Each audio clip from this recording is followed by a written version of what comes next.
po si Mengay, ang laging gate na nanay. Welcome to my mini vlog.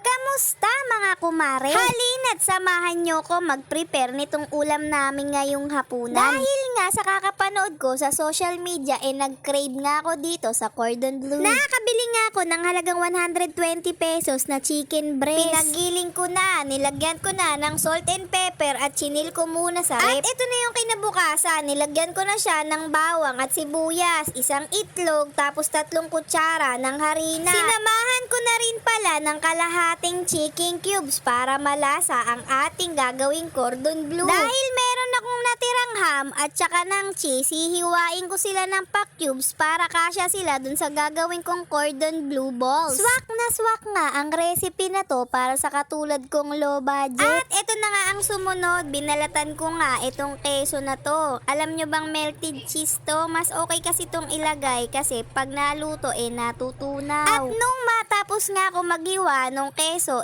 nagugas lang ako ng kamay, tas nilagyan ko ng onting mantika para hindi masyadong madikit yung giniling na manok. Nung nailapat ko na nga yung giniling na manok sa aking palad, nilagyan ko nga ito ng keso at saka ng ham. Pagkatapos, inikot-ikot ko siya dito sa natitira kong breadcrumbs. Tapos, paulit-ulit ko lang siyang ginawa. O, diba? Napakadaling gumawa ng cordon bleu balls. At masasabi ko na talaga sa sarili ko na isa akong chef cook. Hala, ang OA. At habang iniikot-ikot ko nga tong cordon bleu balls, alam kong masarap to dahil kinamay ko nga to. Melang.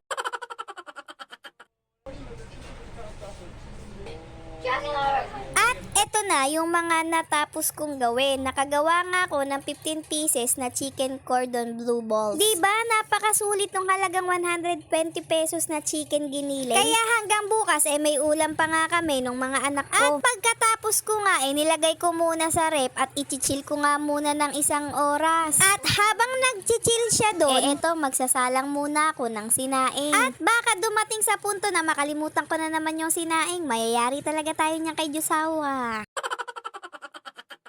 At hindi ko na nga pinaabot ng 1 oras dahil dumating na si Mister nagugutom na, kaya ito niluto ko na siya. Bago ko nga nilagay yung cordon bleu balls hinayaan ko munang kumulo yung mantika para luto hanggang loob. At nilagay ko lang sa medium heat para hindi masyadong sunog yung breadcrumbs. Nung makita ko nga golden brown na tinusok ko siya ng tinidor at nakita kong okay naman at luto na, kaya ito hinango ko na. Sa amoy pa lang nga nung cordon bleu balls masasabi ko na nga craving satisfied. Kaya sa makakanood nito ng alanganing oras pasensya na po kagad. At ito na nga, maghahain na ako, kaya kumare at kumpare, kain tayo. At ayun lang muna for today's video, kaya kita-kita tayo sa susunod kong mini vlog. Bye!